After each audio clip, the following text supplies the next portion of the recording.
एक 24 साल की लड़की हर रोज की तरह सुबह सुबह कॉलेज तो जाती है, लेकिन उसके बाद से दोबारा कभी घर ही वापस नहीं आती है। जरा सोच के देखिए कि अगर किसी के घर की जवान बेटी अचानक कहीं गायब हो जाए, उस घर की हालत क्या होगी। उस लड़की के माता पिता उसकी हर जगहों पर तलाश करते हैं। देखते ही देखते लगभग 5 दिन का समय गुजर जाता है, लेकिन 5 दिनों बाद एक ऐसी सच्चाई सामने निकल कर आती है जिसे सुनने के बाद हर किसी के पैरों तले जमीन खिसक जाती है। वाकई में दोस्तों, आज की जो कहानी है ये कहीं ना कहीं इंसानियत को भी शर्मसार कर देने वाली है। नमस्कार, आदाब, मैं हसमुद्दीन और आप देख रहे हैं सफ़र क्राइम तक। आज की जो सच्ची घटना मैं आपको सुनाने वाला हूं, दरअसल ये घटना है भारत की राजधानी दिल्ली शहर की। दिल्ली का एक इलाका पड़ता है मॉडल टाउन, और इसी मॉडल टाउन का एक गांव आता है राजपुर गुड़ मंडी। और इसी राजपुर गुड़ मंडी का रहने वाला संजीव चौहान, पत्नी का नाम कविता देवी। संजीव के टोटल 3 बच्चे हैं, जिसमें 2 बेटियां और 1 बेटा। बड़ी बेटी पायल, दूसरी बेटी आरजू और तीसरा बेटा कृष्णा। आरजू, जिसकी उम्र है लगभग 24 साल, जो बीए फाइनल ईयर के स्टूडेंट है, अशोकनगर स्थित लक्ष्मीबाई कॉलेज में पढ़ती है। बात कर रहा हूं मैं 2 फरवरी 2016 की सुबह 8 बजे के आसपास। आरजू हर रोज की तरह सुबह 8 बजे अपने कॉलेज के लिए घर से निकलती है, लेकिन शाम के 4 बजे तक आरजू जब वापस अपने घर पे नहीं आती है तो संजीव अपनी बेटी के नंबर पर फ़ोन करता है, ये जानने के लिए कि आखिरकार आरजू रह कहाँ गई। लेकिन संजीव जब आरजू के नंबर पर फ़ोन करता है तो आरजू का नंबर स्विच ऑफ बताता है। संजीव को लगता है कि शायद उसका मोबाइल बंद हो गया होगा, देर सवेर आरजू आ ही जाएगी। देखते ही देखते शाम के 7 बज जाता है, लेकिन आरजू घर वापस नहीं आती है। तब जाकर के संजीव आरजू के 2 सहेलियों के नंबर पर फ़ोन करता है, ये जानने के लिए कि कहीं आरजू अपने दोस्तों के पास तो नहीं चली गई है। लेकिन संजीव जब आरजू के दोनों सहेलियों के नंबर पर फ़ोन करता है तो दोनों के दोनों संजीव को एक ही जवाब देती है कि अंकल, आज तो हम कॉलेज ही नहीं गए थे। जब दोनों इस तरह की जवाब संजीव को देती है, इस बात से संजीव काफ़ी चिंतित हो उठता है। उसके बाद से संजीव आरजू की हर जगहों पर तलाश करता है। देखते ही देखते रात्रि का 11 बज जाता है, लेकिन आरजू का कहीं कुछ पता नहीं चलता है। इसीलिए रात्रि के 11 बजे के आसपास ही संजीव अपनी पत्नी को लेकर मॉडल टाउन थाने में पहुंच जाता है और अपनी बेटी आरजू की गुमशुदगी का रिपोर्ट दर्ज करा देता है। पुलिस गुमशुदगी का रिपोर्ट तो दर्ज करती है, लेकिन पुलिस भी इस केस को कुछ खास सीरियस तरीके से नहीं लेती है, क्योंकि पुलिस को लगता है कि अक्सर लड़कियां इस उम्र में अपने आशिक के साथ फरार हो जाती है। हालांकि पुलिस संजीव से उसकी बेटी के प्रेम प्रसंग के बारे में भी पूछताछ करती है, लेकिन संजीव पुलिस वालों से साफ साफ कह देता है कि साहब, मेरी बेटी का किसी के साथ में कोई प्रेम प्रसंग नहीं चल रहा था। संजीव वापस तो आ जाता है, उसके बाद से अपनी बेटी की तलाश करता है। देखते ही देखते 4 दिन का और समय गुजर जाता है। जब आरजू का कहीं कुछ पता नहीं चलता है, संजीव गुस्से में आकर 6 फरवरी को फिर से थाने में जाता है और पुलिस के ऊपर दबाव डालने लगता है। संजीव जब पुलिस के ऊपर दबाव डालना शुरू करता है, तब जाकर के पुलिस इस केस को अब सीरियस तरीके से लेती है। पुलिस अब आरजू के बारे में पता लगाने के लिए 6 फरवरी को सबसे पहले आरजू के कॉलेज में जाती है और उस कॉलेज में कुछ स्टूडेंट से आरजू के बारे में पूछताछ करती है। तभी एक लड़की पुलिस वालों को जवाब देती है कि साहब, 2 फरवरी को आरजू कॉलेज आई तो थी, लेकिन फर्स्ट पीरियड के बाद ही 9 साढ़े 9 बजे के आसपास कॉलेज से बाहर चली गई थी। लड़की जैसे इस तरह की जवाब पुलिस वालों को देती है तो पुलिस उस कॉलेज के गेट पर लगे सीसीटीवी फुटेज को चेक करती है। पुलिस जब सीसीटीवी फुटेज को चेक करती है तो आखिरकार उस सीसीटीवी फुटेज में आरजू दिखाई देती है। आरजू लगभग साढ़े 9 बजे के आसपास अपने कॉलेज के गेट से बाहर तो निकलती है, लेकिन कॉलेज के गेट पे ही एक सफ़ेद कलर की कार लगी थी, उसी कार में जाकर के आरजू बैठ जाती है। हालांकि उस कार में कौन व्यक्ति बैठा था वो नहीं दिखाई देता है, क्योंकि वो व्यक्ति कार से बाहर ही नहीं निकलता है। पुलिस उस कार का नंबर नोट कर लेती है, ये पता लगाने के लिए कि इस कार का मालिक कौन है। पुलिस जब उस कार की डिटेल्स निकालती है तो मालूम चलता है कि यह कार किसी राजकुमार के नाम पर रजिस्टर्ड है। राजकुमार, जिसकी उम्र है लगभग 60 साल के आसपास। अब पुलिस राजकुमार के बारे में आरजू के पिता संजीव से पूछताछ करती है तो संजीव कहता है कि साहब, ये राजकुमार कोई और नहीं बल्कि मेरे ही पड़ोस का रहने वाला है। राजकुमार, जिसके टोटल 3 बच्चे हैं, जिसमें बड़ा बेटा संदीप, दूसरी बेटी अंकिता और सबसे छोटा बेटा नवीन। राजकुमार संदीप और अपनी बेटी अंकिता दोनों की शादी कर चुका है। छोटा बेटा नवीन की शादी एक दिन पहले ही 5 फरवरी 2016 को हुई थी। पुलिस जब उस गाड़ी का फोटो लेकर के राजकुमार के पास पहुंचती है और उस गाड़ी के बारे में जब पूछताछ करती है तो राजकुमार कहता है कि साहब, ये गाड़ी मेरी ही है। पुलिस राजकुमार से पूछताछ करती है कि 2 फरवरी की तुम्हारी गाड़ी आरजू के कॉलेज पे कौन लेकर के गया था। इस पर राजकुमार कहता है कि साहब, इस बारे में मुझे कुछ नहीं मालूम है। लेकिन राजकुमार जब पुलिस वालों के सवालों का जवाब देता है, इस पर पुलिस वालों को कहीं ना कहीं राजकुमार के छोटे बेटे नवीन के ऊपर शक चला जाता है। इसी शक के आधार पर पुलिस सबसे पहले नवीन के मोबाइल नंबर के सीडीआर के साथ साथ उसके मोबाइल का लोकेशन भी निकालती है। पुलिस जब नवीन की सारी डिटेल्स निकालती है तो मालूम चलता है कि नवीन 2 फरवरी को 9 बजे के आसपास आरजू के नंबर पर फ़ोन किया था। दरअसल नवीन के मोबाइल का लोकेशन भी आरजू के कॉलेज के आसपास का ही दिखाई दे रहा था। इसीलिए पुलिस को अब कहीं ना कहीं नवीन के ऊपर गहरा शक चला जाता है। पुलिस अब नवीन के बारे में राजकुमार से पूछताछ करती है। तो राजकुमार कहता है कि साहब, मेरे बेटे की कल ही शादी हुई है और आज मेरा बेटा अपनी पत्नी को लेकर गोवा हनीमून के लिए चला गया है। पुलिस को अब लगता है कि जब नवीन कुमार मिलेगा तभी अब आरजू के बारे में पता चल सकता है। पुलिस वापस तो चली जाती है, लेकिन 6 फरवरी को ही रात के करीब 10 बजे के आसपास पुलिस वालों को ये खबर मिलती है कि नवीन आज़ादपुर से बस पकड़कर मॉडल टाउन के लिए आ रहा है।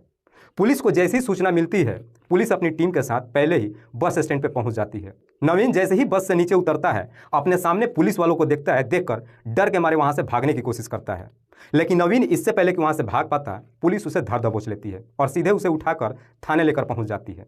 और फिर पुलिस नवीन से आरजू के बारे में पूछताछ करती है। तो नवीन भी पुलिस वालों से साफ साफ कहता है कि साहब, मुझे आरजू के बारे में कुछ भी नहीं मालूम है। लेकिन नवीन जैसे ही इस तरह की बातें पुलिस वालों से कहता है, तो पुलिस अब नवीन की सारी डिटेल्स उसके सामने रख देती है। पुलिस जब सारे सबूत सामने रख करके नवीन से पूछताछ करती है, अब नवीन के सामने कोई रास्ता नहीं बचता है और आखिरकार मजबूर होकर अपनी सच्चाई कबूल कर लेता है। नवीन कहता है कि साहब, आरजू की 2 फरवरी को ही हत्या कर दी गई है। लेकिन नवीन जब इस हत्या की पूरी कहानी बताता है, तो वाकई में इसे सुनने के बाद हर किसी के शरीर के रोंगटे खड़े कर जाता है। नवीन और आरजू दोनों राजपुर गुड़ मंडी के ही रहने वाले हैं। दोनों एक दूसरे को जानते तो हैं, लेकिन नवीन और आरजू ने दोनों एक दूसरे से कभी बातचीत नहीं किया था। 2 साल पहले आरजू जब कॉलेज के लिए जाती है, कॉलेज से निकलने के बाद मार्केट में चली जाती है। लेकिन आरजू जब मार्केट में जाती है, तो उसी मार्केट में नवीन से मुलाकात होती है। नवीन जब मार्केट में आरजू को देखता है, आरजू से बातचीत करने लगता है। बातचीत ही नहीं करता है, बल्कि उसे होटल में ले जाता है, खाना खिलाता है और उसका बिल भी पे करता है। और वहीं पे आरजू और नवीन की पहली बार बातचीत होती है। दोनों जब पहली बार एक दूसरे से बातचीत करते हैं, उसी दिन ही नवीन और आरजू दोनों अपना अपना नंबर एक दूसरे के साथ में शेयर करते हैं। उसके बाद से नवीन और आरजू के बीच में फ़ोन के जरिए बातचीत होना शुरू हो जाता है। दोनों जब फ़ोन के जरिए बातचीत करना शुरू करते हैं, आरजू और नवीन के बीच में पहले दोस्ती होती है और फिर बातचीत करते करते आखिरकार नवीन और आरजू के बीच में प्रेम प्रसंग शुरू हो जाता है।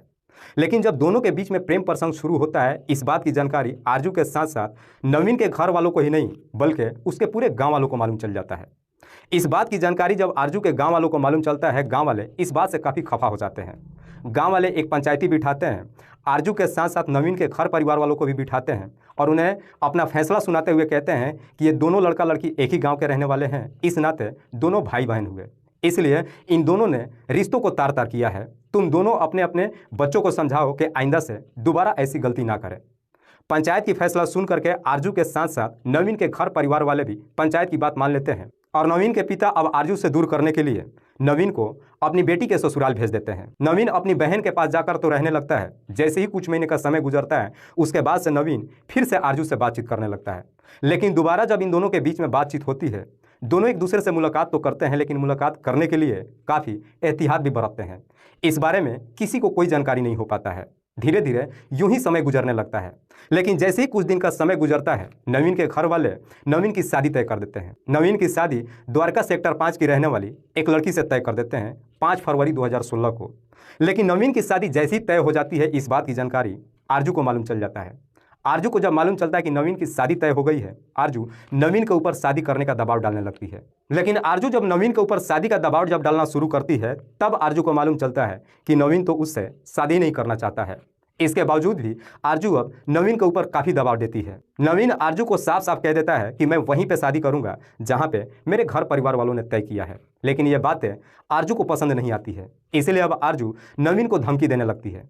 कहती है कि मेरे जीते जी ये शादी कभी नहीं हो सकती है। अगर तुमने मुझसे शादी नहीं किया तो मैं तुम्हारे शादी वाले दिन ही घर पर पहुँच बवाल मचा दूंगी।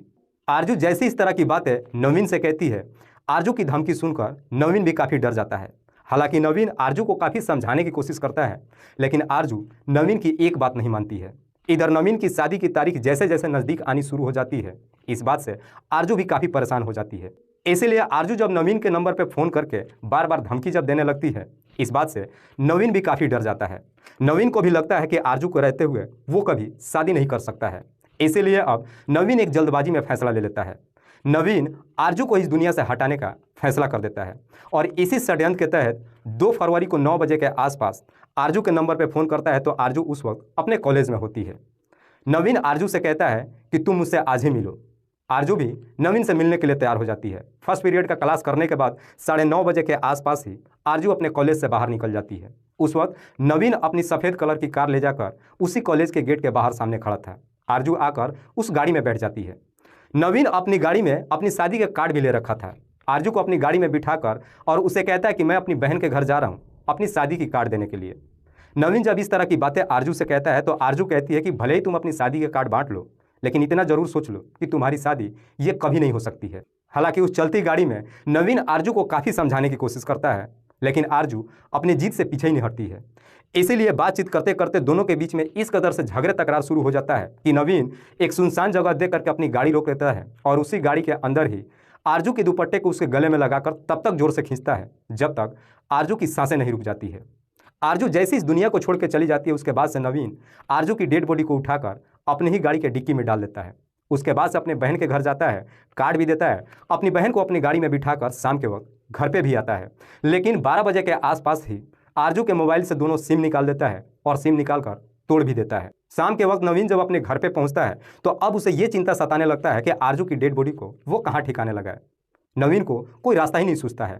आखिरकार शाम के करीब 7 बजे के आसपास नवीन ये सारी सच्चाई अपने भाई संदीप और अपने पिता राजकुमार को बता देता है। लेकिन जैसे ही इस पूरी घटना के बारे में अपने भाई और पिता को बताता है तो उसके भाई पिता को भी अब ये डर सताने लगता है कि इसकी वजह से नवीन की शादी न रुक जाए। इसीलिए आरजू की डेड बॉडी ठिकाने लगाने के लिए नवीन का साथ दे देते हैं। तीनों ही मिलकर के आरजू की डेड बॉडी को गाड़ी से बाहर निकालते हैं और अपने ही घर में एक सेफ जगह देख करके आरजू की डेड बॉडी को छुपा देते हैं और उसके डेड बॉडी पर कपड़े डाल देते हैं ताकि कोई व्यक्ति देख ना पाए। लेकिन जैसे जैसे समय गुजरता है तीनों को डर सताने लगता है कि आरजू की डेड बॉडी से बदबू ना बाहर आए। इसीलिए नवीन मार्केट में जाता है और मार्केट से लगभग 2 दर्जन स्प्रे खरीद कर लाता है और बार बार आरजू की डेड बॉडी पे मारते रहता है। जैसे जैसे समय गुजरने लगता है 5 फरवरी को नवीन की शादी भी हो जाती है। लेकिन जिस दिन शादी होती है उस दिन संदीप इस बात की जानकारी अपने मामा कृष्णा को दे देता है। कृष्णा जो पीतमपुरा गांव का रहने वाला है। संदीप अपने मामा से कहता है कि आरजू की डेड बॉडी को ठिकाने लगाना है। कृष्णा भी संदीप की बातों में आ जाता है आरजू की डेड बॉडी ठिकाने लगाने के लिए। लेकिन कृष्णा आरजू की डेड बॉडी ठिकाने लगाने के लिए अपने ही गांव का रहने वाला एक लड़का राकेश को भी शामिल कर लेता है। 5 फरवरी को जब शादी खत्म हो जाती है, 6 फरवरी को ये सब के सब आरजू का डेड बॉडी ठिकाने लगाने की कोशिश कर ही रहे थे, उससे पहले ही पुलिस राजकुमार के घर पर पहुंच जाती है। जैसे ही राजकुमार को मालूम चलता है कि पुलिस अब उसके घर तक पहुंच चुकी है, आरजू की डेड बॉडी ठिकाने लगाने की तारीख आगे बढ़ा देते हैं। और पुलिस जब नवीन के बारे में राजकुमार से पूछताछ करती है तो राजकुमार पुलिस वालों को ये जवाब दे देता है कि मेरा बेटा अपनी पत्नी के साथ हनीमून पे गोवा चला गया है। हालांकि नवीन उस वक्त अपने घर में ही छिपा हुआ था। शाम के वक्त नवीन आज़ादपुर में किसी काम के लिए जाता है। शाम के वक्त आज़ादपुर से गाड़ी पकड़कर मॉडल टाउन के लिए जब रवाना होता है, इससे पहले इस बात की जानकारी पुलिस को मिल जाती है। वाकई में नवीन जब यह पूरी कहानी पुलिस वालों को बताता है, खास करके इसकी सच्चाई जब आरजू के माता पिता को जब मालूम चलता है तो उन्हें अपने कानों पे यकीन ही नहीं होता है कि उनकी बेटी 2 तारीख को ही इस दुनिया को छोड़ के जा चुकी है। पुलिस नवीन के तहरीर पर उसके पिता राजकुमार, उसके भाई संदीप, उसके मामा कृष्णा और कृष्णा के गांव के रहने वाला राकेश, पुलिस इन तमाम आरोपियों को अपने कस्टडी में लेकर आती है। फिलहाल पुलिस ने इन तमाम आरोपियों को अपने कस्टडी में लेकर इन सब पे गंभीर धारा में मुकदमा दर्ज करके जेल भेज दिया है। दोस्तों, इस पूरी घटना के बारे में आप क्या सोचते हैं? आप अपनी राय हमें कमेंट बॉक्स में जरूर दीजिएगा। तब तक के लिए जय हिंद, जय भारत।